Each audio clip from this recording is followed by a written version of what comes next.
महाराष्ट्र जातीच्या विळख्यातून मुक्त करा, उद्योगपतींच्या नव्हे तर समाजाच्या विकासाचा महाराष्ट्र हवा, असं वक्तव्य शशिकांत शिंदे यांनी केलं आहे। शरद पवार गटाचे प्रदेशाध्यक्ष आणि माजी मंत्री शशिकांत शिंदे यांनी कराड येथे पत्रकारांशी संवाद साधताना हे वक्तव्य केले। राज्यातील सद्यस्थितीवर त्यांनी तीव्र प्रतिक्रिया व्यक्त केली आहे। महाराष्ट्र आता जाती आणि त्यांच्या हातातील विळख्यातून मुक्त होण्याची गरज आहे। सध्या समाजाच्या विकासासाठी काम करण्याऐवजी काही ठिकाणी दिशाहीन आणि विभाजनवादी भूमिका घेतली जाते।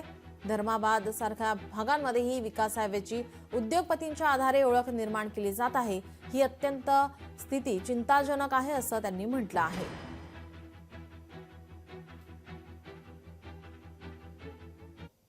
सातारा जिल्हा हा चव्हाण साहेबांचा, पवार साहेबांचा विचाराचा जिल्हा आहे। तो तोडण्यासाठी ज्या प्रकारचा प्रयत्न झालेला आहे, मी जनतेला आव्हान देईन, एका सामान्य कुटुंबातल्या मुलाला पवार साहेबांनी जिल्ह्याचा अध्यक्ष नव्हे तर राज्याचा अध्यक्ष आता केलेला आहे। या अध्यक्षाची जबाबदारी घेत असताना आपला माणूस मोठा व्हावा, सामान्य माणूस मोठा व्हावा म्हणून फक्त ताकद द्या।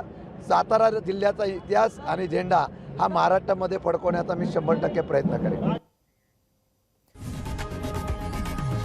लोकशाही मराठी ऐका, पहा, जागरूक रहा।